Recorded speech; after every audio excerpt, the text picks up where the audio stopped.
Hey y'all, it's your girl Sia, and I'm back with another video, y'all. I am about to get up and get dressed and head out the door. Um, I'm a bit sick, so that part sucks because it's like the very last stretch of tax season, and I can't necessarily just sleep in, like I have to show up.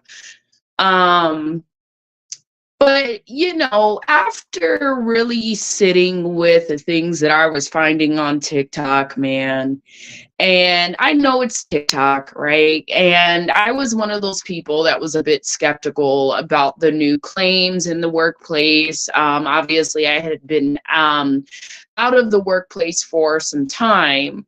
Um, and so I just assumed everything was kind of chopped up to race. And you guys know I understand the difference between racism and just claiming racism for the sake of claiming it because it comes with a level of privilege or whatever.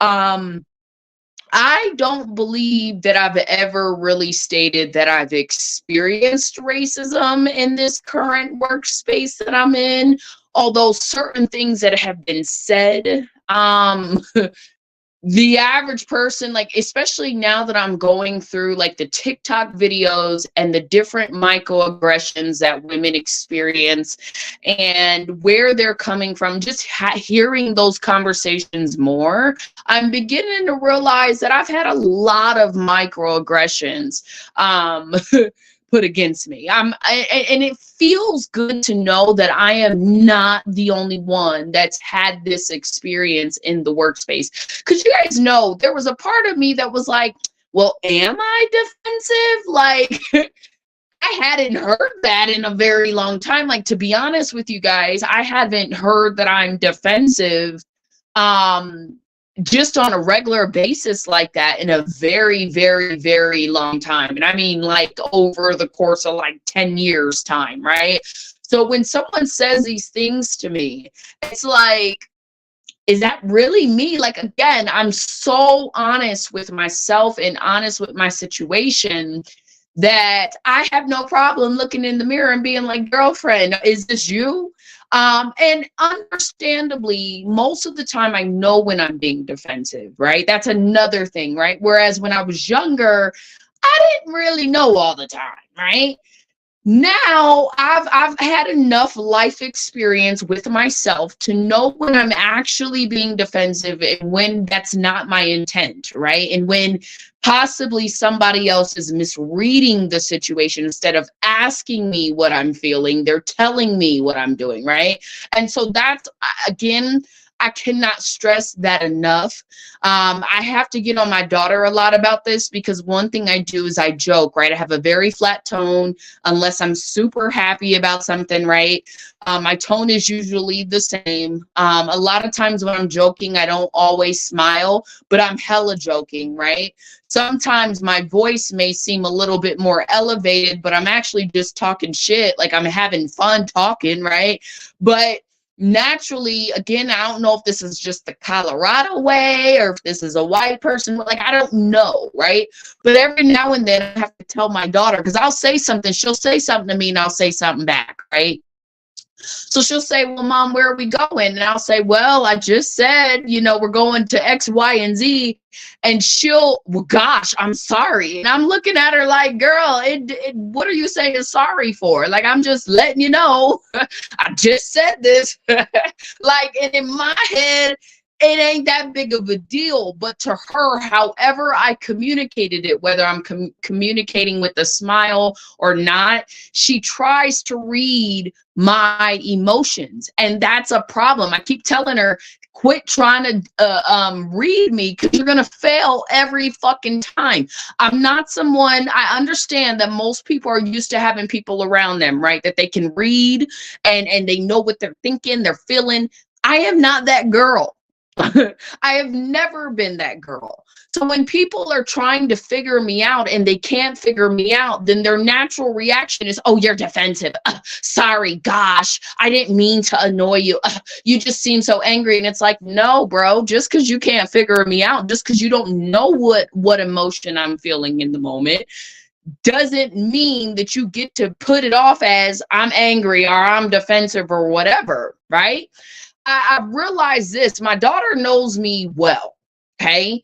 But she doesn't always know that a lot of things to me, and a lot of people I think would do better if they understood that I don't give a fuck. Like I'm very, I don't know if that's just a Pisces way of life, but we're very nonchalant until we're chalant. Do you understand me? So a lot of things, even if I'm speaking on it, I could care less. I'm probably just saying it because of the topic of conversation or whatever, but it's not that type of situation where my daughter has to apologize to me. Gosh, I'm sorry. Geez, like that shit annoys me. Right? I keep telling her, I say, child, if you're in trouble, you know you're in trouble because I communicate that you're in trouble. Like, I'm a very great communicator when I need something and when I want something. So you assuming that I'm angry when I have no problem showing the world when I'm upset, like that's not an issue, right?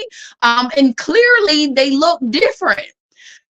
But I think that, again, my kid is one thing. She's learning. She's learning also how to control her own emotions and her own kind of issues that she's got going on, instead of like projecting them onto me type shit, right? Sometimes she's right. Sometimes I'll be joking, I didn't smile, but I'm laughing inside and I'm looking at her like, why are you getting so attitude-ish? But it's because she doesn't know if I'm mad, if I'm sad, if I'm happy. I get it. For kids, that's a little confusing, right? You think when you're happy, you smile, and if I'm not smiling, then maybe there's something else there, right? I get it from a kid's standpoint. From an adult standpoint, though, you don't know me. Like, I don't care how long I've been with this company. This company had no idea that my great aunt died Monday, right? We had her funeral Monday. There's a lot of things that they don't know about me because they haven't taken the time to get to know me, right? Everything that they know about me is very surface level bullshit. Shit that I don't mind just knowing. Like, they come to me and they tell me their stories about their kids, their grandkids, all this shit going on, right? The moment I start talking, they want to cut me off. They want to do, so I just, whatever, I'll let you talk. Fine, right? So essentially, I could arguably say right now that I know more about all of my colleagues than my colleagues actually know about me. Not because I ask, not because I care, but I think that's like white people's way of like trying to get to know you, right? So they come in and they start talking about all their bullshit and all their fucking problems and shit. And I just listen, I guess. I try to chime in. The moment I chime in, they're either trying to compete with me or they're talking over me. So I just shut the fuck up, right? Because realistically, you clearly wanted to talk, so I'm gonna let you talk, right? By the time the conversation's done, I've shared very little about me and I've learned very much about them. Does that make sense? So this idea that, oh, well, you're just so defensive. First off, I feel like I was put in a position to have to be defensive, right? Let's talk about it, right? When I'm dealing with folks that are 10 times my senior, maybe not that old, but they're in their 60s or 70s, they're white people, Jewish people, right? And you're putting me in a so-called management seat without the management dollars, without the backing of management. So you want me to attempt to get the team to do certain things, but then you won't even back me as the manager. You want me to do certain things, but you don't pay me as a manager, right? And that it's very much not that I hired you because you can do these things, but I hired you. Oh, and can you do X, Y, and Z? Do you even know how to do X, Y, and Z? right? When I've got older folks that don't want to listen to me, even though part of my job is collaborating with them, trying to figure out what they need so I can get a return out because the client's pressuring me to get the return done. And my job is to appease the client. But they don't want to work with me because how dare she be above me and she doesn't even have the credentials. And so yeah, I would say that all of that plays a part in the reason why I would feel defensive, right? Why I would feel like I have to go above and beyond to show the skill sets that I do have, that I was hired for a reason, not just because, right? Yeah, I would say a lot of the experiences that I've come across in this work setting required a level of defensiveness. And I think what happens is defensiveness looks like to other people when I'm standing up for myself, because it's really me standing up for myself. It has nothing to do with me being defensive as much as it is you're not going to talk to me crazy. You ain't about to walk all over me. You're going to do what I asked you to do because I have a job to do, right? So it's not about being defensive as much as it is if you're going to ask me what I can do, even though what I can do was on my resume, even though I'm showing you every single day what I can do, but you're still treating me like I don't know what the fuck I'm doing. At some point, a person's going to feel like they have to let the world know, hey, I can do this, okay? Especially when, like I said, I'm in meetings with people. I didn't do anything to you. I just woke up today. I went into the office. I'm here.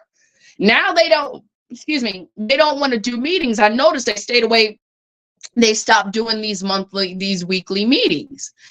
And I'm thinking, really, instead of holding the person accountable for yelling and being disrespectful, because I didn't yell, right? You're never able, like, this is a thing.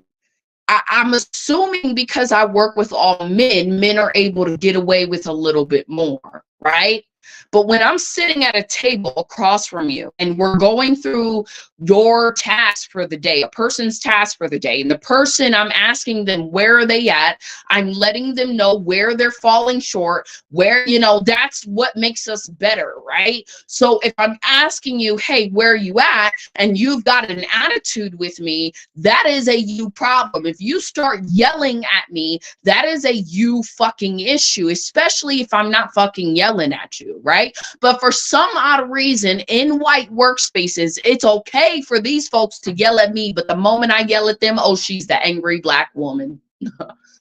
So I'm gonna tell y'all now, I'm at a point now where I am, now that I know that my experience is actually pretty common amongst black women in the workspace, I don't feel no, what's the word? It's almost empowering to know that other women are going through this too. It sucks, but it's empowering to know that there are names put on things that occur in the workspace.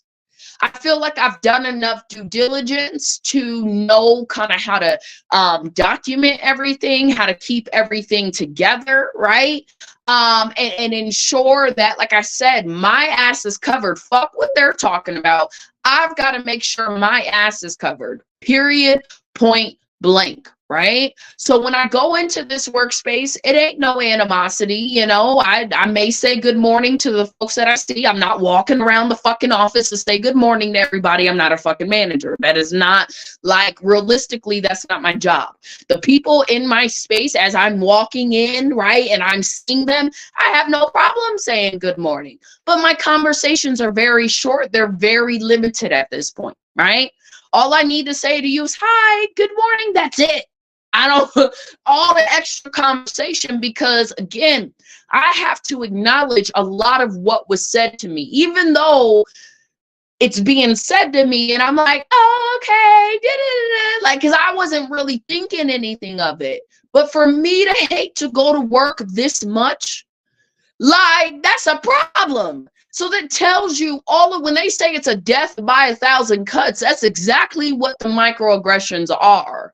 And I feel as though this company, you have people who have mastered putting a smile, coupling a smile with disrespect.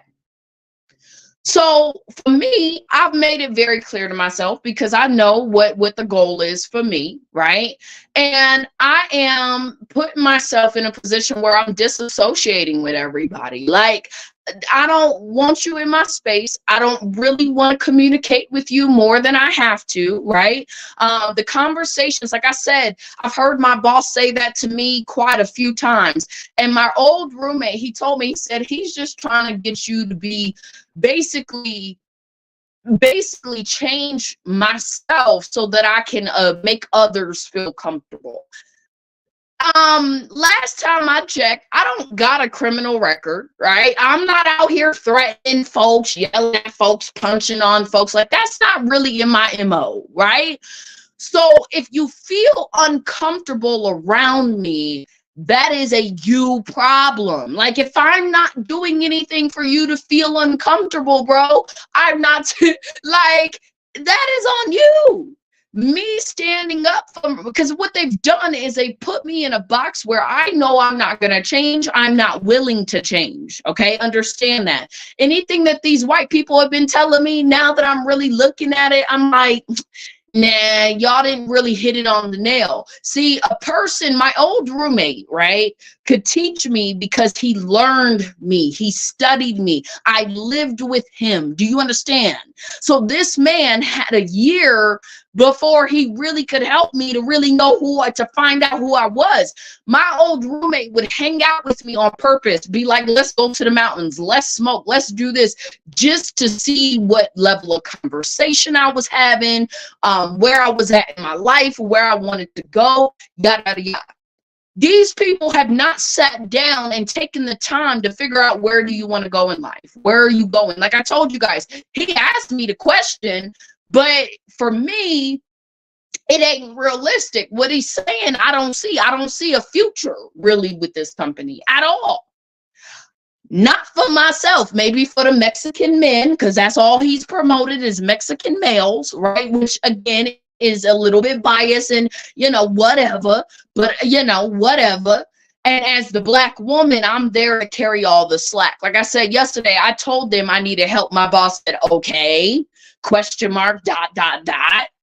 you thought that was going to be met with a level of respect, homie, no. So when they did lunch yesterday, y'all, I went and bought my own lunch. I don't need your compensation of whatever food. I don't even get to choose what food. Like, that's cool. They bought me some food. Everybody's hands are in the pot already. I didn't even get mine, right? Everybody digging in, right? I go to Qdoba because I really don't need to eat whatever's at this table.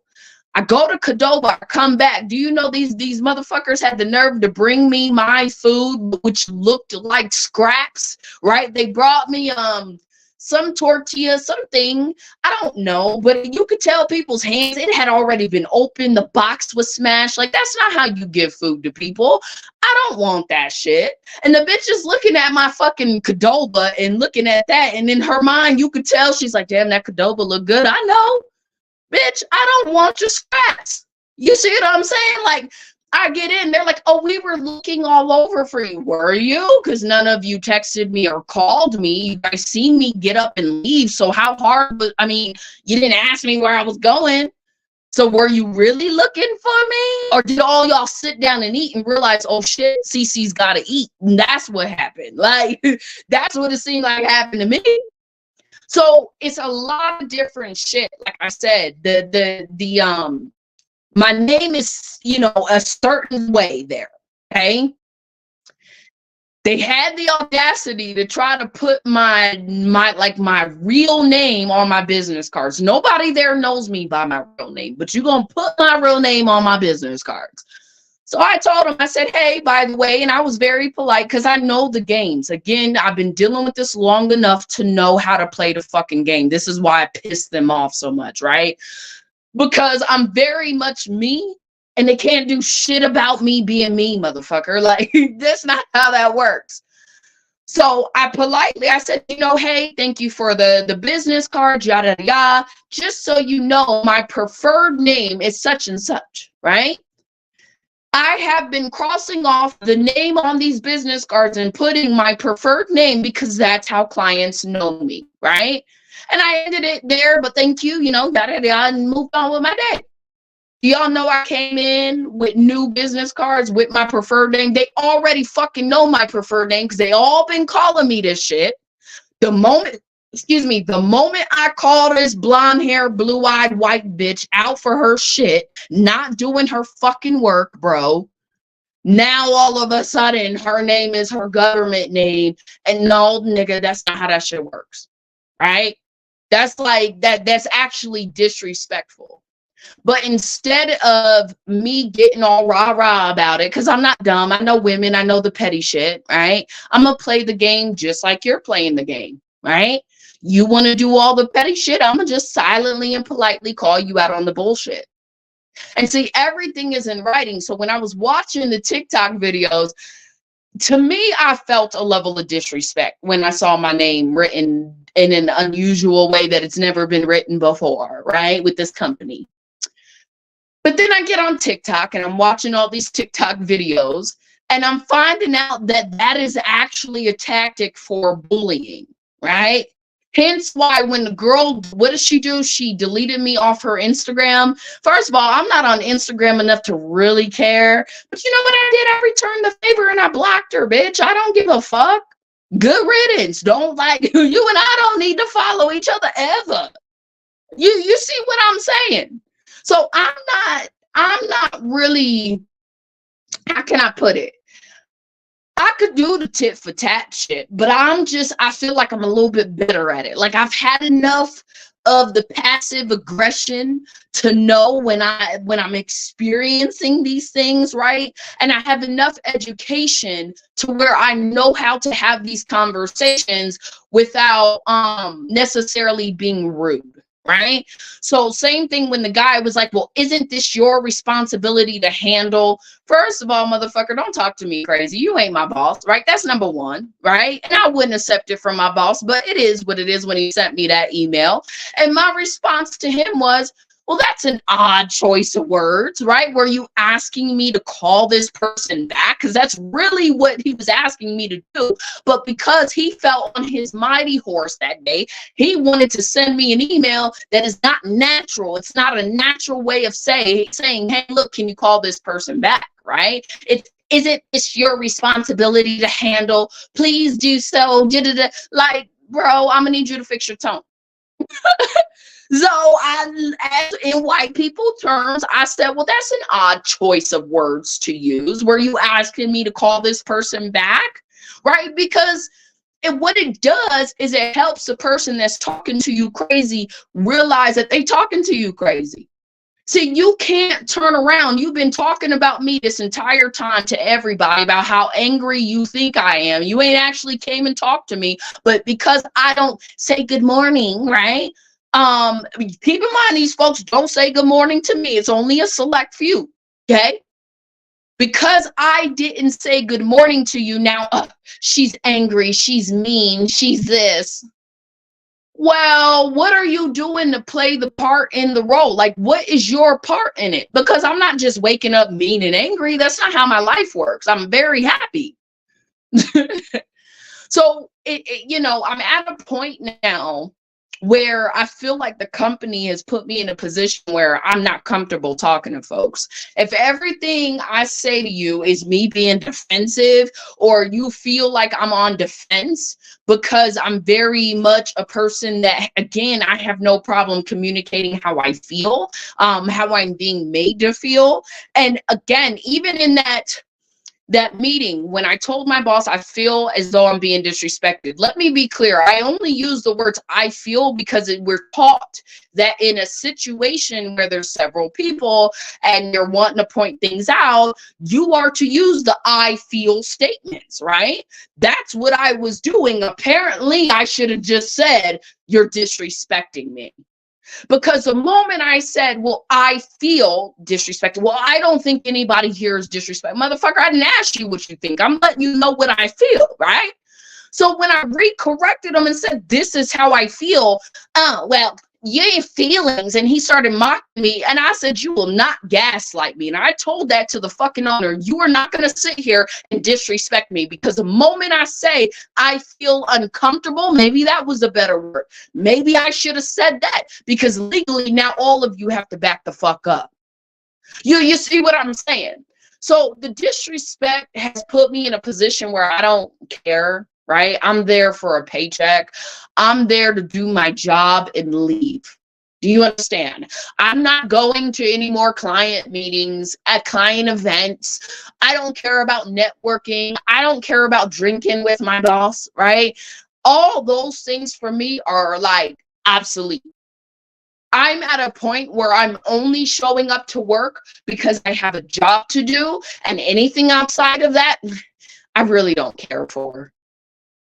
If the conversation ends up being, well, how did you think your workflow? I'm gonna ask them, if anything that comes, and it comes to my mindset and how I think things should be working, how well they're working, how not well they're working. Am I getting paid for the feedback? Am I getting extra pay for that feedback? The answer is no. I don't have any feedback for you, bro. I'm not here to help your company grow more than I'm already doing, more than I've already been hired to do. See, I came into this company willing because I saw my ability to grow with the company. So I'm like, yo, whatever you throw at me, I got it, right? I'm going to handle it. I'm going to knock it out. I'm going to help you get organized. I'm going to help you do this. I'm starting to realize I'm the only one that cares about certain things. So if I'm the only one that cares, because I'm the only one really doing the work to make sure that it happens, I'm like, there are certain things for me that are no longer like, you don't want to invite me to meetings. You don't want to invite me to things that are going to better me, and I'm about to graduate. Oh, okay. Like, I peep game, homie. I see you not wanting to elevate me. Keep in mind, a client had already told me, and if I ever have to subpoena that client, y'all thinking I won't, I will. Client already told me I was only going to go so far. What, 6 months into working there, 3-4 months into working there? So I was already prepared. And that client is so funny because he's Indian, right? And he tells me all the time, keep your foot on their necks, nigga. Like, he don't call me a nigga, but that's what he be saying, right? Keep your foot on their necks. Like, I'm surprised you're still here type shit. Keep going, like 100% rooting for me as a Black woman, right? So, y'all, I'm at a point right now where I don't care. And it's a dangerous place to be, because I don't care. I'm gonna go in, I'm gonna be happy as usual, but it's like I'm happy in my own world. Like, I would much rather be alone in this space than have to deal with anybody in this space. I would much rather just show up, hi, work's done, bye, and leave. I don't need no friends from work. I'm realizing they're not friends. So, that's where I'm at, y'all. And like I said, it's more empowering to know that other women are going through very similar shit. Like, and I know it's Black men too, right? It's women of color, period. So women of all races go through this experience. But to be able to hear that this is my experience, this is what I'm going through, I feel like I'm more equipped now to peep it, right? Because whereas before I'm like, oh, she didn't really mean that, she was just saying it, and I was given all these excuses when I would tell y'all about what was going on. I'm even so much to the point where, damn, I'm trying to be promoted. Maybe I am defensive. Maybe there's something about me that I'm unaware of, that I've been living with for I don't know how long, and I just didn't see, right? So these were things that I was initially in my head, like, okay, what can I work on? What can I do better? I'm grateful for my friends, because my friends are the ones who really help to keep it in perspective. They know me. They've seen me at my worst and my best, right? They know when I can be a complete brat and I'm screaming and yelling. I don't give a fuck. Like, I'm throwing temper tantrums and shit, right? But they've also know that shit is only done really in the comfort of my own, space. That's number one. But two, they know my personality, again, the good and the bad. So when I kept going to my friends, and my friends are like, don't, they just trying to get you to do this, and they want you to be this way, and they're trying to change you and mold you and groom you to do X, Y, and Z. And I'm thinking, ooh, this is good, right? Because I'm gonna get a promotion. I'm beginning to realize, as a Black woman, it don't matter how good you do your job, how well you do it. People will always try to minimize the work that you do, minimize the level of credit that you receive. Like, real talk, I should never had to been having this conversation with this college lady, right? The girl who went to college and got a degree, and now they put her in a position, but the bitch don't even know how to troubleshoot and doesn't want to try to troubleshoot anything. That's the biggest issue, right? You don't even want to get on the phone with the software people, which is the easiest way to troubleshoot a situation. But you would rather tell everybody what they are or are not doing. I don't know how that gains a level of respect from my seat. Like, I just don't know, right? So knowing that my boss is way more intelligent than what he seems to like be sometimes, I expect him to get a little bit more. I expect him to know when technology is not working because it's a settings issue and not a data issue. These are things that are like common sense to me, that I'm like, bro, how you not see it? But you're trying so hard to keep this girl in her position. She does shit for you, but the shit that she's been doing for us ain't working.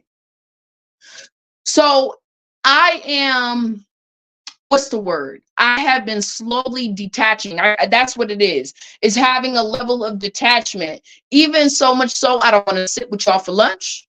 I barely want to talk to you and conversate about what I did. I don't care about your marital problems, none of that. Like, I'm at a point, y'all, I got my candy, I got my big old office, I got my candles, right? I got my own space. Leave me the fuck alone. That's where I'm at.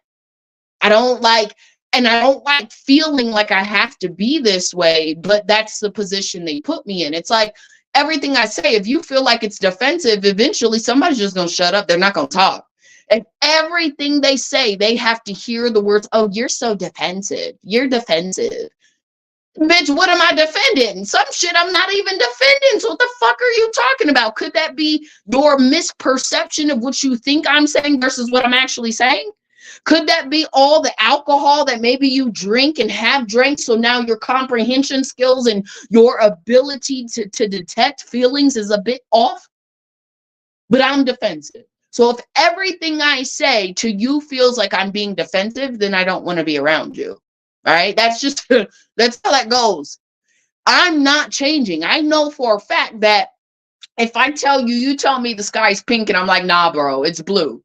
That ain't me being defensive. That's just me pointing out a fact. Like, you got it wrong. My bad. Okay. And so, y'all, I am miserable because I'm not happy in this space, but I need a paycheck, right? And I'm not willing to quit. I feel like white people, especially in like, y'all remember when I was working for that little warehouse, right?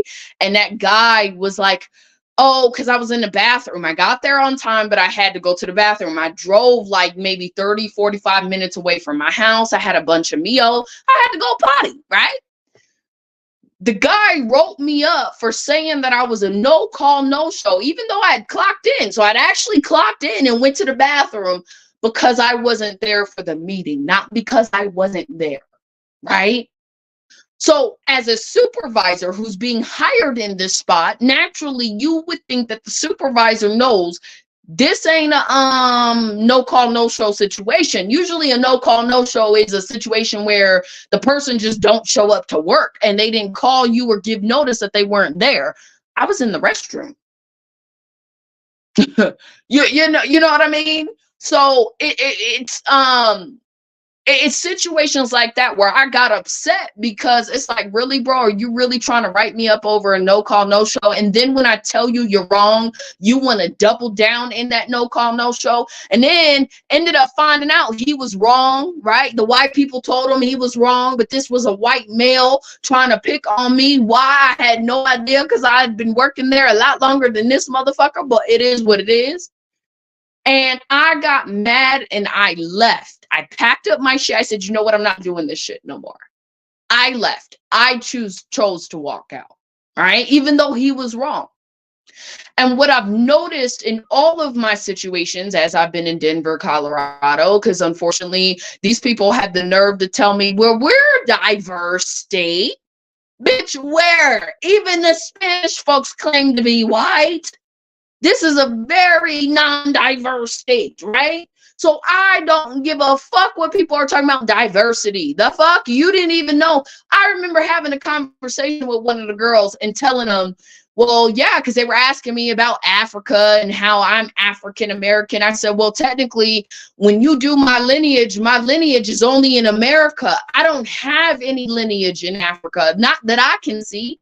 I haven't been able to go that far back, and I've gone pretty far back. What I mean by that is I've been able to trace my family here, like my great grandma. Keep in mind, my great grandma just died right at 108, so she was the first generation after slavery. Yet I still can't find ties to Africa. All of my family was here. Gonzales, Texas, right? All of Louisiana. Like, that's like literally when you look at my great grandma who's 108, you can go back about 4 generations. We ain't got no Africans. It's not an African. Like, this ain't like, I don't know what the conversation around African is, but bro, like I told this white man, I said, bro, you're more, because he's from Africa. You're more of an African American than I am. Just like I touched on the color, like I'm not fucking black. I'm not the color of a fucking inanimate object. Like, I'm fucking brown, bro. So we're having this dialogue, and I told him, I said, well, I have more Native American. I'm sure I got some African in me, but I definitely have some Native American in me too. Do you know how many people were surprised when they learned that black people have more black people? I promise you, there are more black Native Americans than you will ever see of white Native Americans. Ever. So when this bitch is talking about, oh, I'm Native American, but she looked like a white lady, bitch, the fuck? Do you know how disrespectful that is? And I'm sitting here listening to this shit like, bitch, you ain't no goddamn, I mean, maybe 5%, but bitch, you look white. You feel me? I look closer to Native American. She talking about, look at my curly hair, bitch. I got curly hair for days, ho. The fuck? So understanding that people, they don't know what they say. They don't know history. They don't understand how just because you're able to communicate with white people in this space, you could never come to the black side. Like, I'm realizing that a lot of these folks, they never hung out with people who look like me, ever. This is why the conversation of my hair, me changing my hair every month. Yes, bitch, I change my hair often. And I had to get on somebody, Cece, you changed your hair. I've been here for a year now. You ain't figured that out, that I change my hair every month. So why are we still talking about it? The shit gets old. You feel me? Like, the lack of not knowing is a problem to me. And then it's like they don't even want to get to know you, because the moment they see that you're not smiling and performing, right, now it's a problem. No, I'm done performing. The days of me performing are over. I'm there to do a job. I was hired to do a job. Simple and plain. I'm not here to cater to white people and their fucking emotions and their fucking comfortabilities and shit. Like, I don't got time for that. Especially when I'm not receiving a monetary benefit for doing so. I bet you there's a reason. I bet you, let me tell y'all something. I'm telling y'all now, the day I'm fired, I will be happy. I just don't know what else to say. I'm not quitting. That's what they want. They want you to quit. They want you to rage quit. No. So that's where I'm at, y'all. That's where I'm at with all this. Like, I'm over it. I'm fed up and I'm uncomfortable. It just is what it is. And excuse me, also recognize that uncomfortability is it's the goal so that a person will quit and we don't have to pay them unemployment benefits. They can't sue us, stuff like that. So I will be in my little bubble. But let me just be clear, when I leave work, that bubble, I'm out of that fucking bubble. I'm living my life. And I'm not going to allow these people to try to make me feel so uncomfortable. Like, I don't know, like, I'm just thinking, like, if I couldn't get out of this situation, right, and I'm stuck in this situation for 2-3 more years, right? Let's say, for example, how do you think that was going to work in terms of like working relationships, right? Because it's very hard when you know people are doing things to mess with you intentionally and to harm you intentionally, but yet you still have to turn around and like, hee hee, ha ha, and I ain't never been that chick. So this is going to be an interesting experience because I will not rage quit. That's not an option. So, in knowing that conversations are held about me and people talk about me, and y'all think I'm an angry Black woman, like that doesn't make me want to open up. It doesn't make me want to smile. It doesn't make me want to talk to anybody. All it does for me is say, stay away, danger, stay away. So I've been building my business, y'all. I secured 3 new clients. Whoop, whoop. So I'm happy, but the money ain't rolling in. Like 3 new clients. I'm sitting here, where's my money? But the problem is my clients don't pay me on time. They don't give me my work on time. So technically I should be making about, with my business, right? Last year I made a little over 12,000 a month. Maybe let's say 1,500. Technically speaking, I should be having in about 1,000 just on paper. What I have in contracts, right? $1,000 1,000 more a month, right? It ain't been going down like that. I've been having like months, and that's just entrepreneurship period, where I don't make anything. I may make only like $300, right? And then the next month I'll bring in like 1,000, 15, maybe even 2-3 grand, right? So this it be driving me nuts. I'm like, I cannot wait till I have enough clients to where, like right now, I remember when I first started, if one of my clients didn't pay me, I started charging late fees. I need my money. I did the work. I need my money, right? But now, because I have a relationship with these people, a lot of my clients have been with me for 2 years now. I have a relationship with these folks. I've signed on other clients and I have other income coming in. So I'm not pressing for that income as much, right? And that's the goal, is eventually my goal is to have so much income coming in that, one, I ain't got to worry about income, but two, as my business starts to increase, because y'all, I'm not stupid. I've been taking and learning and applying, right? As my business starts to grow, because now that I see that I'm not going anywhere with this company, I have to pivot. So my pivot is my business. So yes, I'll work for you, but my focus is my business, right? So meaning that when they ask me for feedback on anything, I don't have it for you. We're competition. Like, bro, I ain't got shit for you. You ain't paying me. I can't help you. I don't know what to tell you. What you guys gonna have to figure this out on your own. You're leaving me out of meetings, and don't pull me into meetings. Like, that's just where I'm at. Don't keep the energy all the way the same. You don't need anything from me outside of the work you hired me to do. That's it.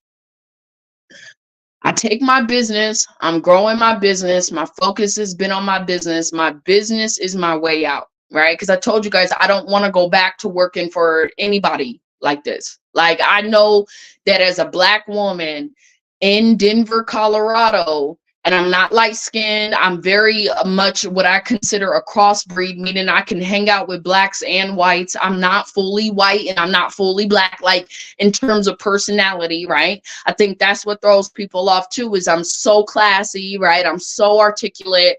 I very much look the part of a middle class black woman, but baby, I can get ratchet down and ghetto if I really had to, right? So there's a balance, I would say, in me. I'm not fully Candace Owens, but I ain't fully Shaniqua from the block either. You know what I mean? And I think that for both sides, that throws people off about me. Because black people, they come to me, they're like, man, you mad cool, until I'm like, nah, I don't rock that way. Then they like, what? You ain't black, right? And white people very much, oh, you're one of us, until I have to put a bitch in her place, and then now all of a sudden, oh, she black, right? So I've never fit in either circle. Okay. And I know now, like I said, that especially with TikTok, again, it'd be different if there weren't thousands of black women saying the same exact thing. Like, it's the same scenarios, just in different workspaces. I have come to find that if all the experiences that I've had white women put their hands on me in fucking workspaces, right? I've had a lot of shit happen to me that listen, I'm surprised I'm still here, right? I'm not willing, after this situation, I'm no longer willing to work for somebody else. Now, somebody comes to me and they're like, hey, we want you to work for me. We're going to pay you this amount of dollars, yada, yada, yada. Then I'm all ears, right? Because we're just talking money and payments. But me actually working for you, I don't know if I can do this again. So my biggest focus has become my business, building my business up, ensuring that I'm doing what I can to get more education, more skill sets, get more certifications, right? As much as I can afford to do right now. But that's where I'm at, y'all. I'm over the idea of working for someone. And when I first started with this company, I told them, I said, I want to work for myself. I don't want to leave here and be working for somebody else that's 10 times worse than you and or like you. I want to be able to work for myself so I don't have to deal with these personality conflicts that only seem to occur in the workspace.